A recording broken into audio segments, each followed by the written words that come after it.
Hello বন্ধুরা, সবাই কেমন আছো? আশা করছি খুব ভালো আছো। আমিও ভালো আছি, মায়ের কৃপায় চলে যাচ্ছে আর কি। তো এটা কিন্তু কালী পুজোর রাতের ভিডিও। কালী পুজোর রাতে আমাদের পুরাতন বাড়িতে চলে এসেছিলাম, কারণ আমাদের নিজস্ব কালী মন্দির আছে, যেখানে প্রতি বছরই কালী পুজো হয় আর কি। তো এটা কিন্তু মণ্ডপের প্রতিমা, তো বাটায় কিন্তু বাটানগর থেকে যেহেতু বলছি, তো ওখানে কিন্তু প্রচুর কালী ঠাকুর ওঠে আর প্রচুর তার পরের দিন ভোগ বিতরণও হয়। তো এই যে দেখো, এখন বাড়িতে তোড়জোড় চলছে। মা, কাকিমা, আমরা একটু আগেই এসেছিলাম। পুজোর কালী পুজোর জোগাড় মানে তো প্রায় অনেকই জোগাড় করতে হয়, তোমরা জানো, যাদের যাদের বাড়িতে পুজো আছে আর কি। আর এই যে সবাই, আমাদের পরিবারের সবাই এখন রাস্তার ধারে, মানে বলতে পারো মন্দিরের সামনেই এরকম বাজি ফাটাচ্ছি। তো আমাকে ভয়েসটা রিমুভ করে দিতে হয়েছে, সরি, মিউজিকটা কিন্তু রিমুভ করে দিতে হয়েছে এক্ষুনি, নালে যা যা গান বাজছিল কপিরাইট পড়ে যাবে। আর এই যে ঢাক বাজছিল, তখন ঢাকির আওয়াজটা খুব ভালোই লাগছিল। আর এই যে হলো আমাদের একটা মন্দির। তো এবছর কিন্তু ছোট করে পুজো হয়েছে, তাই কোনো প্যান্ডেলও করা হয়নি, কারণ প্রায় সবাই জানা বললেই চলে যে আমরা ছোট কাকিমা খুব অসুস্থ, হসপিটালে ভর্তি। তো মায়ের পুজো তো বাদ দেওয়া যায় না, মায়ের পুজোর জন্য ছোটোখাটো করে করা হয়েছে তাই। আর এটা হচ্ছে আমাদের মন্দিরের প্রতিমা, তোমরা দেখতেই পেলে, আবার একটু পরে দেখাচ্ছি।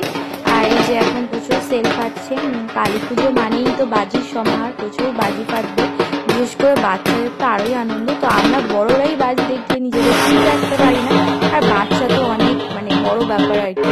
তো এই যে দেখো, আমাদের সবার সামনে এখন চেয়ারে সবাই মিলে বসে এখন বাজি ফাটাচ্ছি আর কি, আমার কাকিমা সবাই।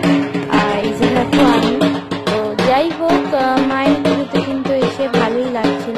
আর এরপরে কিন্তু রাত জাগতে হবে। আর আজকে একটু সকালেই উঠেছিলাম, জানি না রাত জাগতে পারো কি, যদিও অভ্যাস আছে।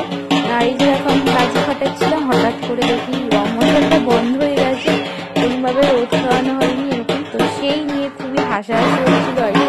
ভেবেছিলাম এই মিউজিকটা রিমুভ করবো না, ভালোই লাগছিল ঢাকি বাজছিল, কিন্তু আবার কপিরাইটের এত ভয়, এখন আমি যেটাই আপলোড করছি সবেতেই হয়ে যাচ্ছে। আর এই যে দেখো রং মশাল তো ফাটানো হচ্ছে, সব পরিবারে আছে মশাল, বাজি নিয়েই তো কালী পুজোটা হয়। আর এই যে দেখো আমাদের প্রায় এটা পুজোটা কিন্তু শেষের দিকে, আমি আর তার আগে কোনো ভিডিও করিনি। এই যে হোম যজ্ঞ হচ্ছে, এটা কালী পুজোর দিন হয় আর কি।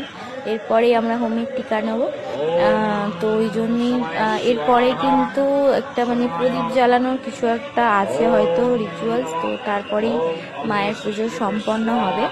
আর এটা কিন্তু প্রায় ভোরবেলা হয়ে গেছে, প্রায় 4:30 বেজে গেছে। এই যে এখন যে পুজোটা হচ্ছে, আমাদের পুজো প্রায় বসেছে, বামন ঠাকুর এসছেই 12টা, তারপর যোগাযান্তি করতে মোটামুটি 12:30 বেজে গেছিলো পুজোটা শুরু হতে আর কি।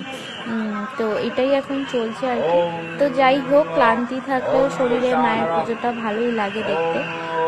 তো এটা নিয়েই বাঙালিদের জীবন, এখন কত 12 মাসে 13 পার্বণ আছে, এরপরে তো জগদ্ধাত্রী পুজো আছে।